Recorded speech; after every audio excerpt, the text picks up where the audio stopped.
guys, and welcome to the Bayern View. Hopefully everybody is doing A-OK. We are here for the big one, Bayern versus Inter. You know I had to obviously get an Inter fan on, and we got footy judge Mo himself. So, yeah, thank you for coming on, man. I know you're super busy. Yeah, man, this is going to be an interesting talk. Yeah. How are you doing? You confident? Yeah, man, I'm good. I'm a little bit ill at the moment, but in myself, I'm good. Yeah. It's just one of those, isn't it? But where do you want to start, man? Do you want to start with Bayern? You want to start with Inter? What do you want to start with? Start with whatever. It doesn't matter. First of all, I think, who do you think is favorites for the game? For the tie? Yeah. So to be honest, I'll be honest, 100% honest with you.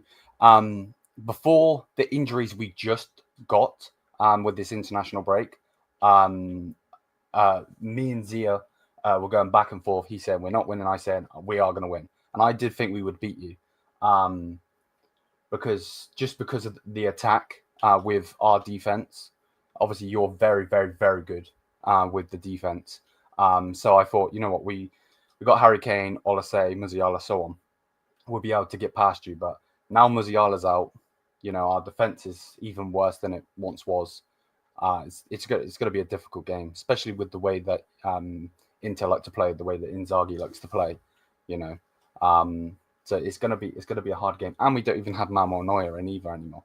So we've got our young goalkeeper in there. You know, so it's going to be a difficult one. But at the moment, I think it's going to be very difficult for you actually to score, even with Harry Kane and Leroy Sané and what's his name, Michael Olise, because we are the only team, I think, in the competition that is unpredictable. Mm-hmm. Because, as you know, we are the least position-based team left in the competition. However, we're the highest position-based team in Italy, which shows that our manager is so flexible of how we approach, and our players can play both aspects of the game. We defend with 11 men when we play in Europe, and we actually conceded only 2 goals from 2 set pieces, a penalty and a corner, and we haven't conceded from open play yet. And even the corner was offside anyway, and it was the last minute, and we actually rested 6 players in that game. And when we conceded in the last round, it was just because we were so complacent, because we were already through winning away from home. But otherwise, we don't concede. Bayern, of course, is not to be underestimated. Michael Olise has had a phenomenal season, better than expected. Harry Kane is in contention for Ballon d'Or and everything, but the problem is your midfield and defense, and also not having Jamal Musiala will actually make it like our defense will focus more on the attackers than having a brilliant player like Jamal Musiala behind the forward, which you have to have a midfielder covering him for 90 minutes. So to me, when I'm looking at this game, I think it's so set up. And also, we were the luckiest team in this draw, in the whole competition, actually. There's nobody luckier than us. We got the easiest route, so we avoided Barcelona. And even when we drew you, we played the second leg in our ground. Yeah. Even against Barcelona, we played the second leg in our ground. We avoided Real Madrid, we avoided Paris Saint-Germain, we avoided Liverpool and Atletico Madrid, all in one side, which is 2 of them have been knocked out, of course. But I think that will galvanize our team. And people look at Inter and say, yeah, you're top of Serie A, but Napoli's chasing you with McTominay and all this stuff. But we have to think about Inter as a team that is trying to win a treble. You know what I mean? Like, we are trying to get the treble. And that's why I trust my team to at least get a draw at the Allianz. If not a win, like 2011, like we've done it before. It's not the first time. We'll go to the Allianz Arena and we can just come back with a win. Yeah. And in our ground, I trust my players to get it over the line in our ground. If Bayern win this tie, I'll be surprised. I'll be very surprised if Bayern win this tie, to be honest with you. Especially not having Upamecano, not having Alphonso Davies, not having Neuer, not having Jamal Musiala. It's a lot of misses. It's equivalent to if we're missing Thuram, Bastoni, Barella, because these are basically your most important players. It's a spine, basically. It's 3 of the spine that you have in the team. And I'll be very surprised if Bayern goes through, to be honest. And I'll say that if we lose this game, we absolutely wasted a massive opportunity to reach a semi-final at the Champions League. Yeah, no, I'm with you. I actually think you're one of the underdogs. You know, obviously Real Madrid. People keep talking about Real Madrid and Barcelona, the El Clasico final, blah blah blah, and they're looking past, you know, Dortmund, for instance, and Real are looking past Arsenal, which they should, but anyway, you know, in general. But the only thing from my perspective is yellow cards, because if certain players, obviously from our team as well, but certain players from your team get yellow carded, like Bastoni, Barella, and Pavard, you know, they will miss the second leg. So I don't know if that would be a tactic from company, try and wind them up and get them. Obviously, I'm not trying to diss your team, obviously, but like they are obviously key players for you. You know, the Barella is one of the better midfielders in the world, and obviously Bastoni is really good as well. So, where do you think Bastoni will play? Because I know he's been playing on the left, hasn't he? He's gonna play left centre back. Left centre back, yeah. So yeah, because we have DeMarco and Zwoleski fit, so he's gonna play at the left centre back because DeMarco, and we have Carlos Augusto, so we actually have, even though Dumfries is injured, I'm not sure if he's back or not. I'm not sure if he's back or not. We have both Carlos Augusto and DeMarco to cover that left side, and we have Darmian and Zwoleski to cover that right side. So we have cover everywhere. We actually have one injury that is worrying for me, which is Zielinski, the Polish guy.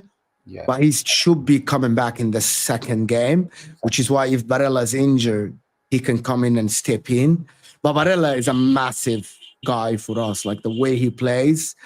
And the way he's like the bunny on the pitch, to be honest. He never stops running, contributes to both parts of the game, offensively and defensively, also in the build-up play. And I know that yellow card is an issue, but I think we have enough coverage to cover for these guys if they get suspended. But I would trust them to be smart enough to not get yellow carded in these games, because the three of them are very experienced players. Yeah. It's not like you're having a youngster go in there and they're rash. And the three of them have been in the same stage before in their career. But Pavard is a World Cup winner and he played for Bayern Munich before. I think he won with Bayern Munich in 2020, if I'm not mistaken, in that. So he has been in that stage or even higher. So he knows the stakes. Here, Bastoni has have won 2 league titles with Inter. Barella have won 2 league titles. They've reached the Champions League semi-final.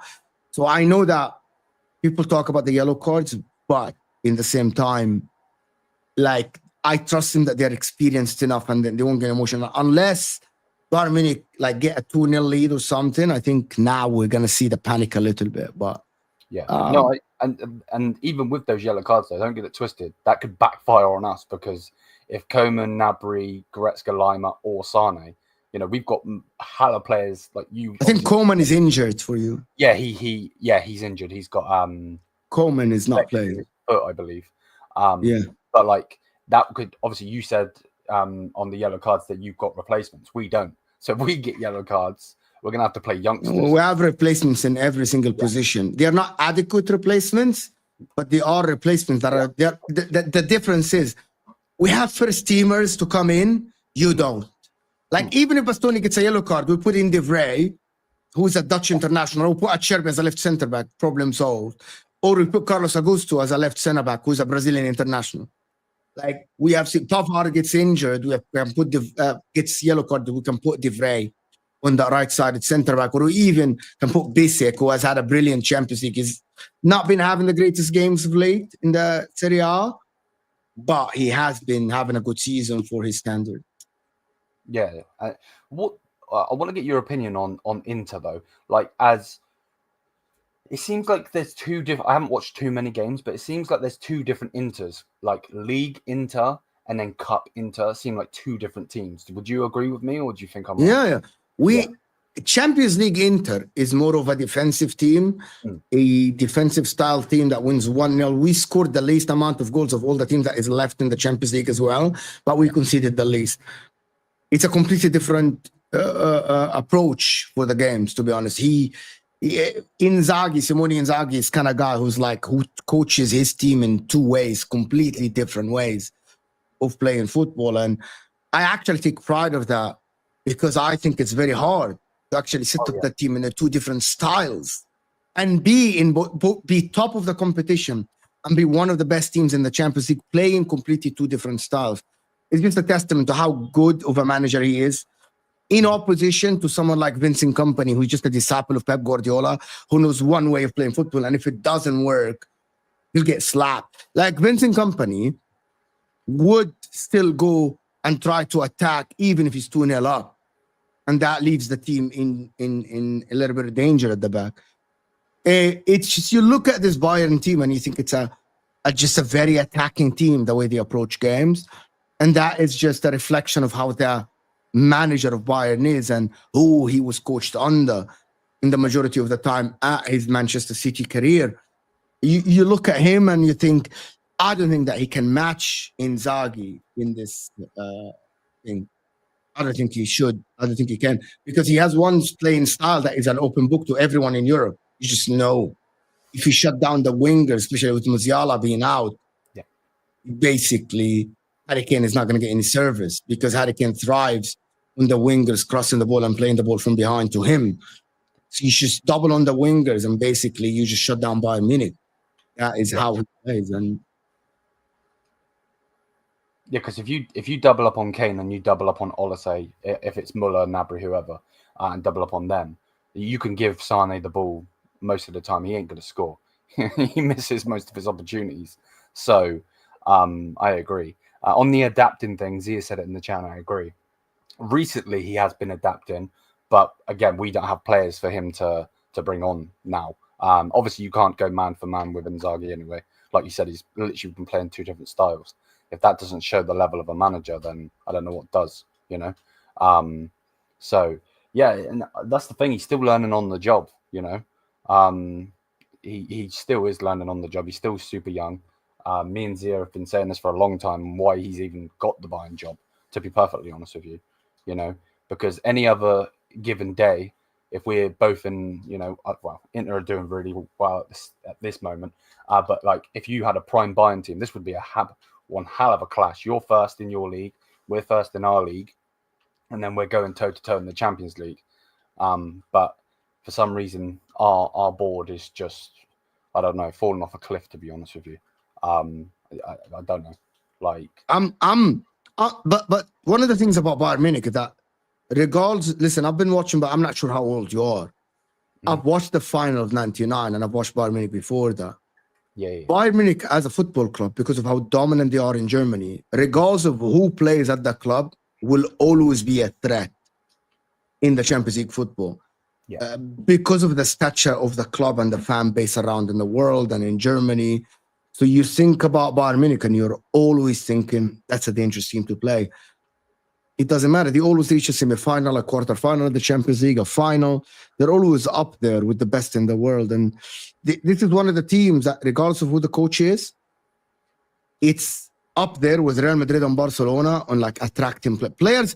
If you get me coaching Bayern Munich will still attract players. Yeah. Because of how the name, which is opposite to everyone else in the world apart from Real Madrid and Barcelona. People want to play for Bayern Munich, Barcelona, Real Madrid. But for Arsenal, Manchester United, Inter, Juventus, because there is competition in the league and it's up and down, it's dependent on the status of the club and the coach. Like if Inter tomorrow get an unknown coach, we wouldn't be able to attract, because some people want to play for Inzaghi. If Man City don't have Pep Guardiola, not a lot of people would want to go to Man City to play for another coach. But Bayern Munich don't have that. Bayern Munich have always been one of the most attractive clubs in the world. I would put them third in terms of attraction in the world, behind Barcelona and Real Madrid, because you're always guaranteed to win trophies. Yeah. You're always guaranteed to win trophies. It doesn't matter if people think that the Bundesliga is a farmer league, whatever. But at the end, you're lifting a trophy that has high repetition around in the world, winning the Bundesliga. Doesn't matter if it's 5 times, 10 times. Bayern Munich have won 5 Champions Leagues in their history. 6 now. Okay, with the 2026 now. Yeah. So yeah, 6 Champions Leagues. And you'll always get the top players wanting to play for Bayern Munich. And it's just simple. Yeah, no, I can't just, I can't disagree. That's definitely not what I was trying to say. I can't agree more. It's just the fact that we've got the likes of, your background. You can see that. I know you watch the Premier League a lot. I know that you're obviously an Inter fan, but like Eric Dyer should not be at Bayern Munich, like as a whole. Like, yeah, the level of the players but also it's the level of the players around in the world. It's not only at your club. With all due respect, yeah. I guarantee you that if you ask 9 people out of 10 in the street, name me the starting 11 for Barcelona, he wouldn't name more than 5 players, only the famous names, the Lamine Yamal, the Rafinha, the Lewandowski. Otherwise, no one knows the people that play for Barcelona, for example. There's not a, and it's just the level of the player that play. We went from Roberto Carlos, Marcelo to Mendy playing. We went from Salgado and Carvajal to having, with all due respect, Lucas Vazquez play a right back for Real Madrid. There are a drop in the level of football, and that's what you can have. Upamecano is a starter for the French national team and Bayern Munich. Upamecano is an average footballer. He's just a good defender at best. In his best games, you'd say, yeah, you've been good today, but he's never exceptional. So the level of footballers around in the world just went down, and it's just what you see now, like Limer, for example, with all due respect. Oh yeah, Limer is he's terrible. He's a utility player at best. He starts every game for Bayern Munich. Yeah. I've watched Salahamidzic. I've watched Effenberg. I've watched plenty of people that play for Bayern Munich back in the days, like just Mohamed Scholl back in the day. That was Bayern Munich, like everyone knew who these guys are. But now we're talking about dead footballers playing for Bayern Munich because that's the level. But that's not Bayern Munich only. That's the level of football around in the world, to be honest. Yeah. No. I know where you're coming from with that. Like football, I feel like football's got a bit soft as well. With like the tackles and yellows and reds and so on and so forth. Upamecano, obviously you mentioned it. Obviously he has the bozo moment in him.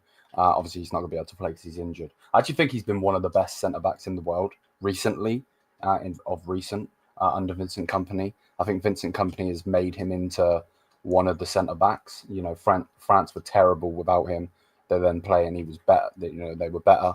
But I do agree he does have that bozo moment in him. And here's the thing about that. Anybody that plays for a Pep disciple as a center back, majority of the time they will look better than what they actually are, because Bayern Munich in the league are not under pressure the majority of the time. You don't have to defend. You look good on passing the ball around and moving. You get my point? Yeah. So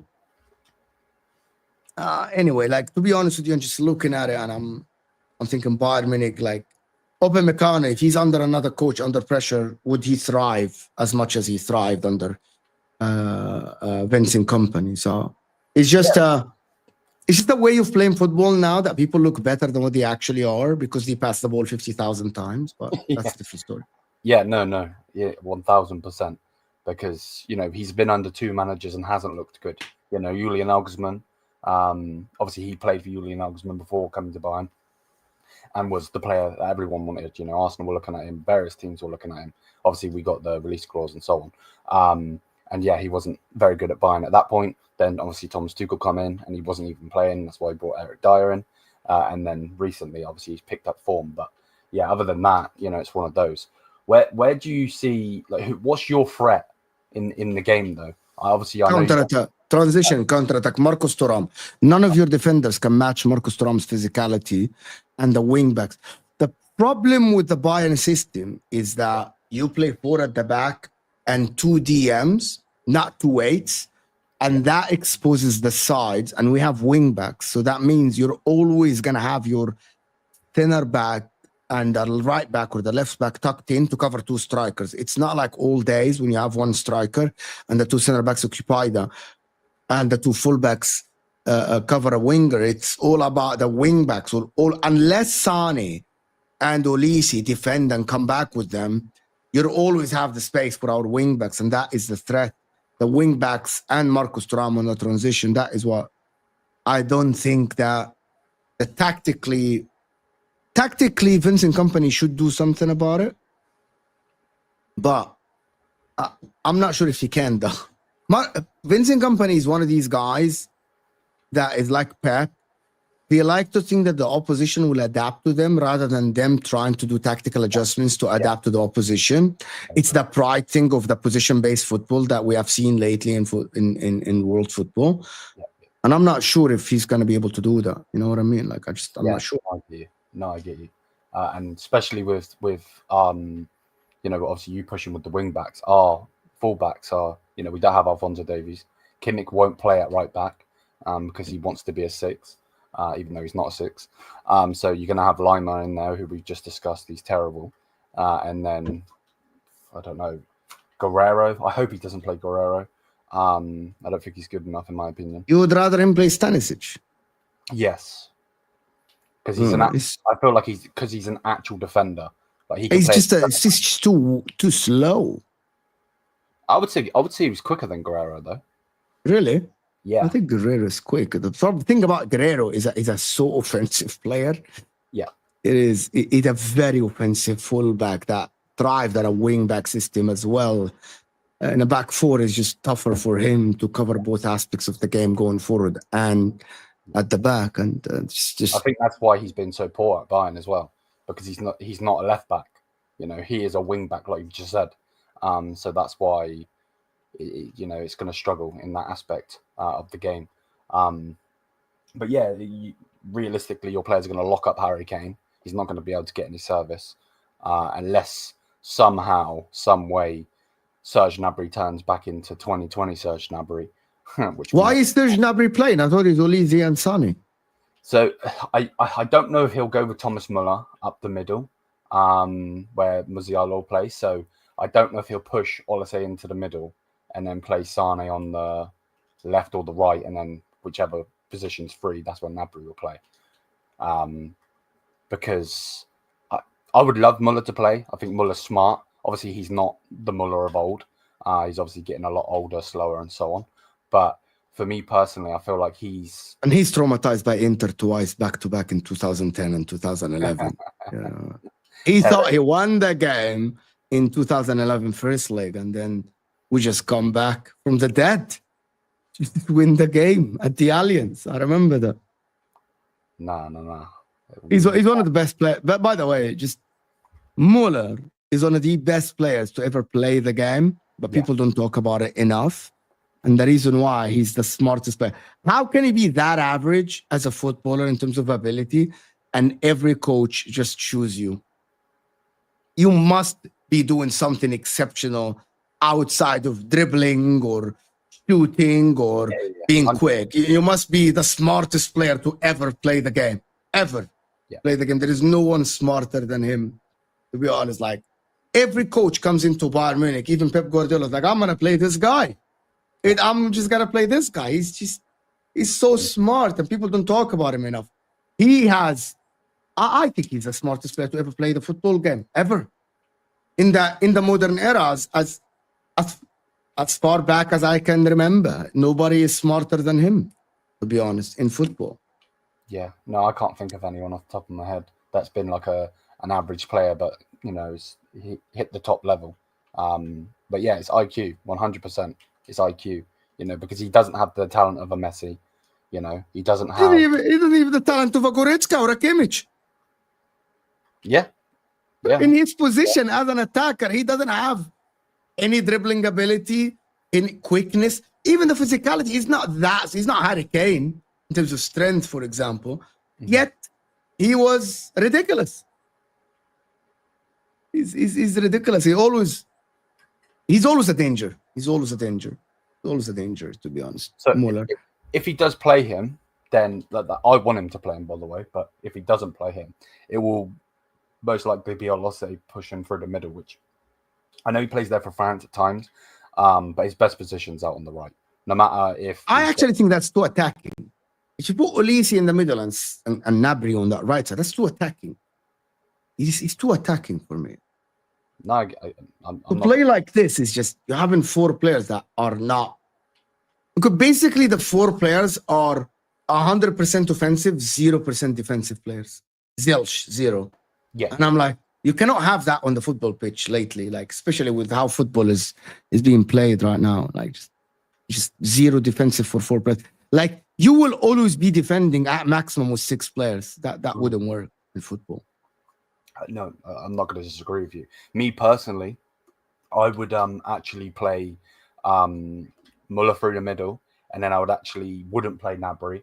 I would play Guerrero as a left mid, because he has the tendencies to get back, to be a left back or to be a wing back, if you want to say. So he can defend a bit, and then he can also push forward.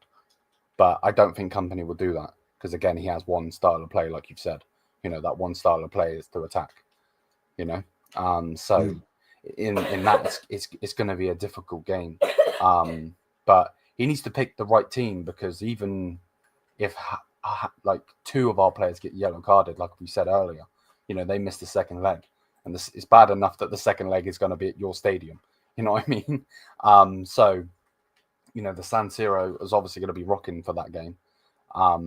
And you know, you could basically finish this tie in tomorrow's game, realistically. Well, I don't think it's going to be finished. Even if we win with a 1-goal margin, I don't think it's finished. I don't think it's done. We still can lose the game at our ground, but I think it's a very low possibility, to be honest. That brings it down to very low probability. Do you think you'll get like a low score, a draw, and then take it? A draw. Yeah, I think it will be a draw. I think it will be a draw at the Allianz. I think it might be even a 0-0 draw or a 1-1 draw. I think Inter are one of the only teams or left in the competition that can go 90 minutes with it like 0-0. We don't create, we don't concede. Yeah. You can cross 50,000 times, just clear all of them, and we just don't get bored. That's how Inzaghi has trained the team. We don't mind defending for 90 minutes. It's engraved in the players now. Like we can have the 11 players in our half. Yeah. No, I'm with you. So what would your prediction be then? I think it's going to be a 1-1 at the Allianz, and I think we will win 2-1 at our ground. Be a 1 goal in it. To be honest, 2-1 at our ground. Yeah, it would be too much for some of the players that play for Bayern Munich at our ground, in my opinion. What is your prediction? Out of hope and hope only, I'm going with a 3-1 win. And that is generally just Harry Kane somehow getting some goals. But yeah, realistically, it's probably going to be a 1-1 or 2-2. And then it's going to be a hard game pushing to the San Siro in Italy, you know. So, but yeah, it's going to be one of those. I agree with Mo. Okay, I'll get you. Big up to everybody in the chat, by the way. Smash like if you haven't already. Mo's link is in the title as well. So make sure you check him out without a doubt. But yeah, it's going to be an interesting game, mate. Most definitely. Hopefully, fingers crossed, Bayern can get the win from my perspective, of course. But yeah, man, bless up for coming on. Thank you, man. Appreciate you so much. That was a good one. Make sure to like, guys, subscribe if you're watching this in the replay. Drop a like before you actually leave the show. Get the likes up a little bit. And appreciate you, my friend. Thank you. Thank you, Liam, and good luck. Not really, but fine. Not really, fine. Like, yeah, because we'll see. I want my team to win this competition now.